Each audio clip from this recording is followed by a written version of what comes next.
We begin on the eve of World War I. The Russian Empire, which has been ruled for 3 centuries by the Romanov dynasty, now covers about 1/6 of the world's land area. The country's industry is doing well, mainly due to the large production of steel, coal, and oil, but working conditions are very difficult. The country is populated by just over 170 million people, the vast majority of whom are poor, ill-equipped peasants linked to communities called obshinas. From a military point of view, the country has the largest army in the world, with about 6 million soldiers, but they are less well-equipped and trained than in other countries, notably Germany, which has the strongest army in the world. From a diplomatic point of view, Russia, France, and the United Kingdom form the Triple Entente, which opposes the Triple Alliance of Germany, Austria, Hungary, and Italy. Finally, in the Balkans, tension rises between Austria-Hungary, which wants to extend its empire, and Russia, which wants to protect the Slavic and Orthodox peoples.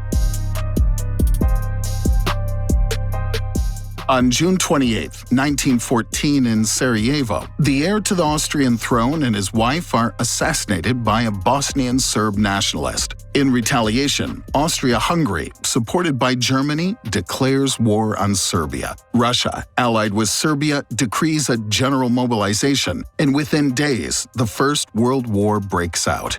St. Petersburg, the Russian capital, is renamed Petrograd in order not to have a German-sounding name. The members of the Triple Entente agree not to sign a separate peace treaty with the Central Powers. Russia launches 2 offensives, one in East Prussia, which is repulsed, and another in Galicia, which is successful. In the south, the Ottoman Empire joins the Central Powers and closes the straits that link the Black Sea to the Mediterranean Sea, isolating Russia. In 1915, while the Western Front is frozen in trenches, Germany launches a major offensive against Russia, seizing many territories. Millions of refugees wander all over the country, while industry is running at full speed for the war, to the detriment of civilian needs. Inflation and rationing make the people angry, while the war drags on and the morale of the troops is at its lowest. Strikes are organized everywhere. In Petrograd, they turn into an uncontrollable armed revolution, which forces Emperor Nicholas II to abdicate, marking the end of the Romanov dynasty. A provisional government is set up and tries to calm the situation, but it chooses to continue the war in accordance with the commitment made to its allies. On the fronts, more and more exhausted and discontented soldiers desert. In the countryside, the peasants attack the rich properties and take over the cultivable land. In the factories, supply shortages put more and more workers out of work, which provokes new strikes. Powerless, the provisional government is unable to control the country. In Petrograd, the Bolshevik Party, with Vladimir Lenin at its head, takes advantage of the chaos to start a new revolution and to seize power. The party wants immediate peace, redistribution of land to the peasants, workers' control in the factories, and equality and emancipation of minorities, easily gaining the support of a large part of the population. A call for peace without annexation or compensation is launched in Europe, and a ceasefire is signed with the Central Powers. In addition, the Bolsheviks cancel the country's debts, provoking the anger of former allies. In the country, many minorities take advantage of the situation to proclaim their independence, forcing the Bolsheviks to react to avoid losing access to certain vital resources, such as Azeri oil, Caucasian metals, or Ukrainian wheat. But on February 9, 1918, Germany and its allies officially recognized Ukraine. In reaction, the Bolsheviks interrupt the peace negotiations. Germany resumes the offensive and quickly seizes large territories, forcing the Bolsheviks to sign an unfavorable peace treaty. The Bolsheviks therefore must recognize many independences and cede territories to the Ottoman Empire, losing 1/3 of the population and access to many resources. This is the end of World War I for Russia, but its former allies do not recognize the treaty and prepare forces to support the anti-Bolshevik militias. Fearing that Petrograd will be invaded, Lenin moves the capital to Moscow in the heart of the area he controls. All around, rebel armies and governments are organizing. In the east, the Czechoslovak Legion rebels and takes control of the Trans-Siberian Railway, threatening, among others, Yekaterinburg, where the Romanov family is detained. They are then executed to prevent them from returning to the throne.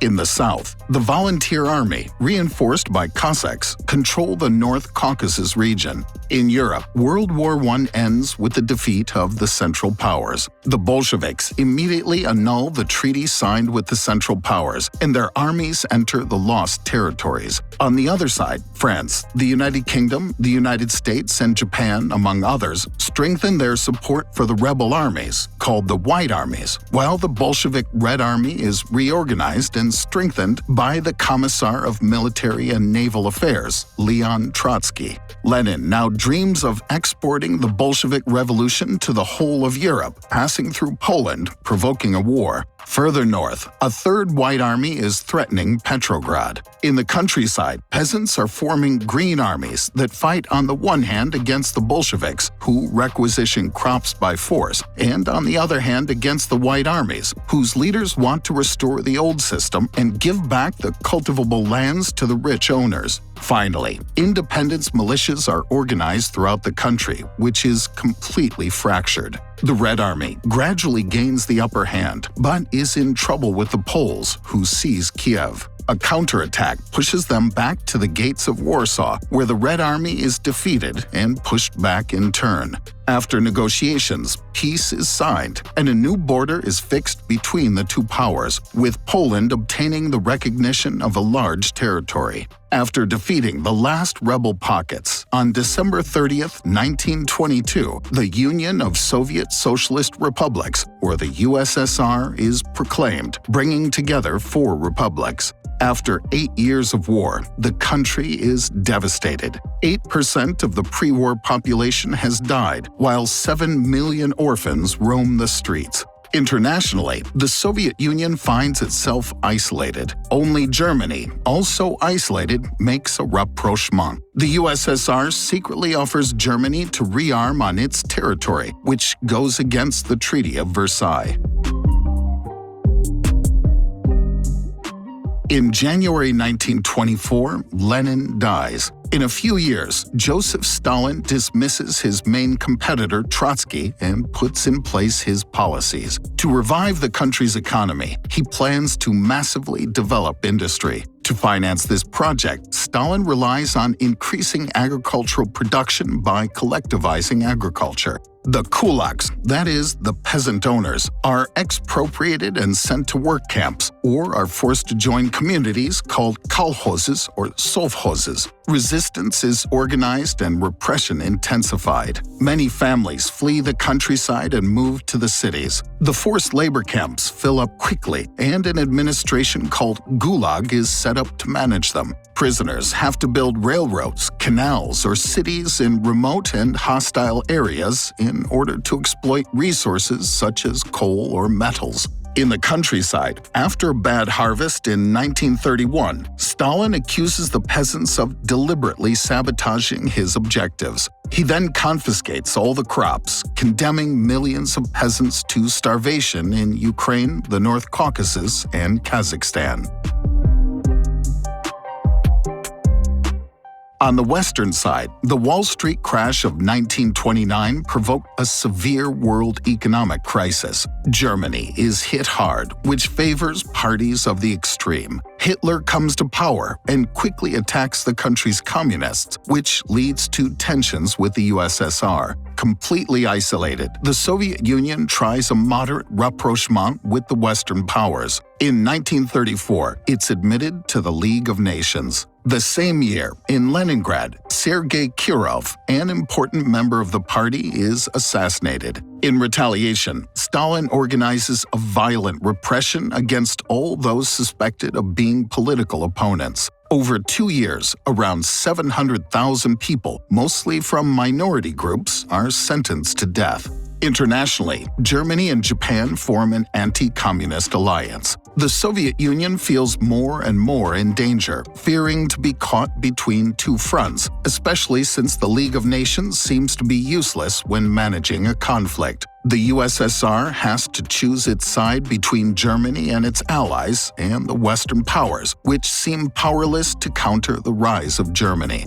In May 1939, a border conflict between Japanese Manchukuo and Mongolia, allied with the USSR, provokes a war between the two powers. The Soviet Union fears a German intervention in the West, but the latter is preparing its invasion of Poland and is even showing interest for a diplomatic rapprochement. The USSR chooses its side and signs a non-aggression pact with Germany. A secret protocol defines the spheres of influence in Eastern Europe. Poland will be divided, and the Baltic states, Finland, and Bessarabia will come under Soviet influence. Germany then begins the invasion of Poland, which triggers the Second World War.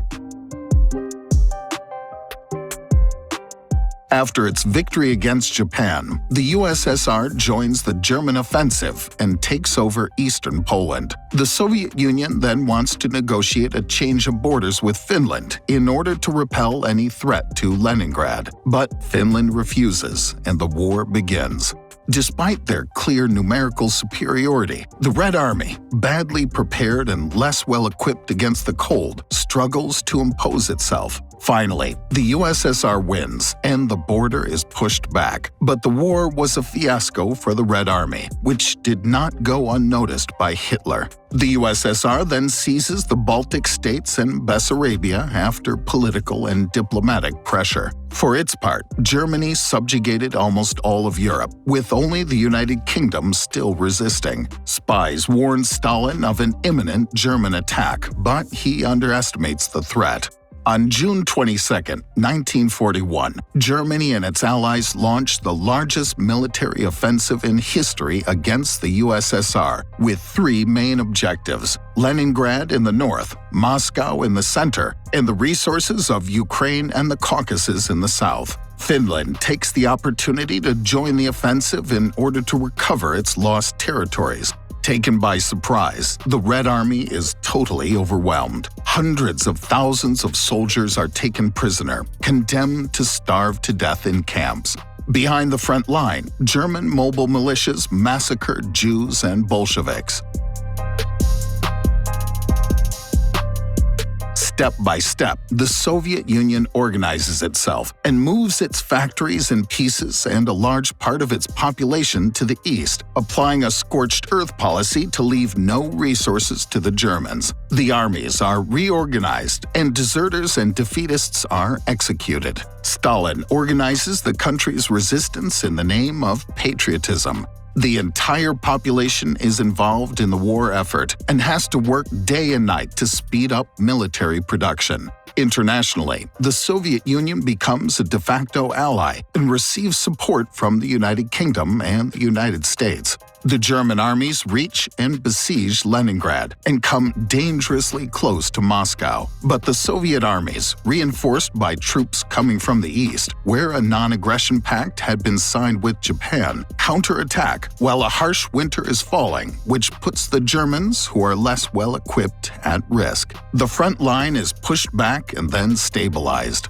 A few months later, Hitler launches a new offensive, this time only concentrated towards the south with the objective of the Caucasus Petroleum. In Stalingrad, the Germans face fierce resistance. For 5 months, an average of 6,000 Soviets die every day to defend the city at all costs. On November 19, 1942, the Soviets counterattack outside the city and surround the 300,000 German soldiers present in Stalingrad, who surrender 3 months later.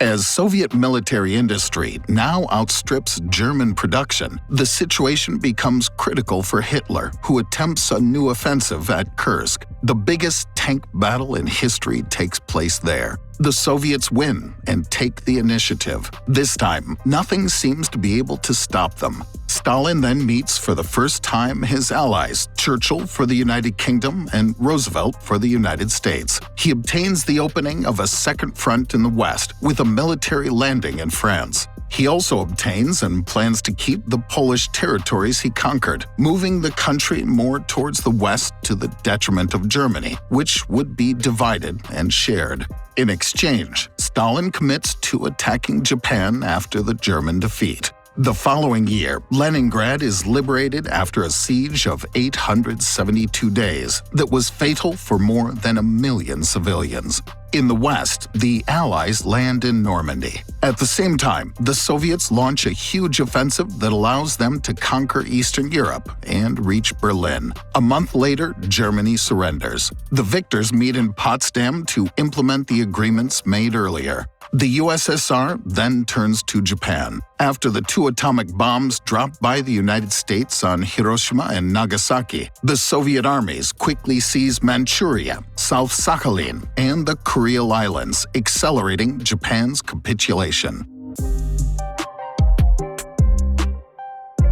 The Soviet Union paid a high price for the war, with more than 26 million dead, including 10 million soldiers. Tens of millions of civilians are now displaced or homeless, while a new famine hit the population. In return, the USSR seized many territories in Asia and Europe and occupies eastern Germany and part of Austria. Within the country, repression resumes and targets deserters and those accused of treason. Most are sent to gulag camps. Internationally, the Soviet Union strengthened its influence all around its borders, which causes tensions with the United States, while no agreement is reached on the status of Korea. In Eastern Europe, Stalin obtains the establishment of governments that are favorable to him. The United States, for its part, wants to prevent the spread of communism, in particular by offering credits in Western Europe to speed up reconstruction. The old continent finds itself divided, marking the beginning of the Cold War. In Germany, the United States, the United Kingdom, and France agreed to unite their occupation zones in order to recreate a German state. In response, Stalin imposes a blockade on West Berlin, which is under Western control. An airlift is set up to supply the area. On August 28, 1949, the USSR tests its first atomic bomb. The following year, Stalin obtains an alliance with Mao Zedong's China, gaining a major ally in Asia while the Korean War begins.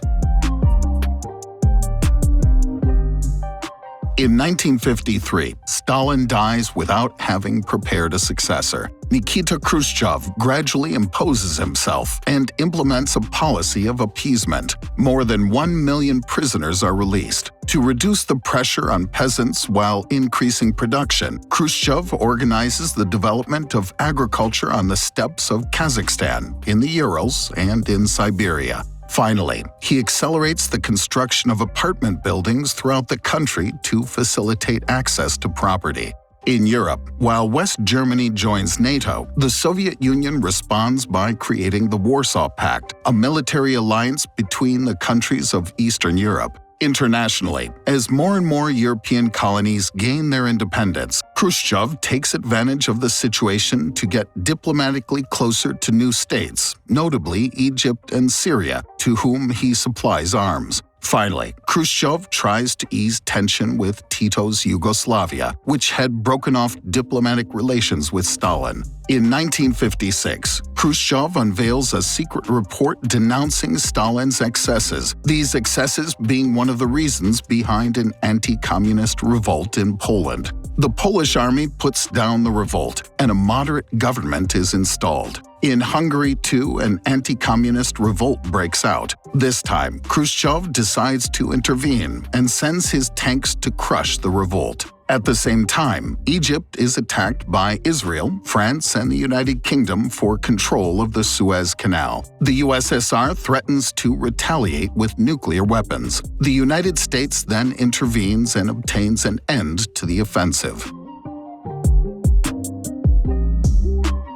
In October 1957, the Soviet Union surprises and worries the United States by sending the first satellite into space. The two powers then accelerate their race to space, while a diplomatic rapprochement takes place. In 1959, Khrushchev is the first Soviet head of state to visit the United States. He takes advantage of the occasion to obtain a future summit in Paris with France and the United Kingdom to settle the West Berlin problem. But a few days before the summit, a U.S. spy plane is spotted in the Soviet sky and is shot down, which rekindles tensions. In Paris, no agreement is reached, and in 1961, the Berlin Wall is built to stop migration from east to west in the city. The United States now installs nuclear missiles in Italy and Turkey, threatening the USSR. Khrushchev answers by making a rapprochement with Cuba, where he installs Soviet missiles in the direction of the United States.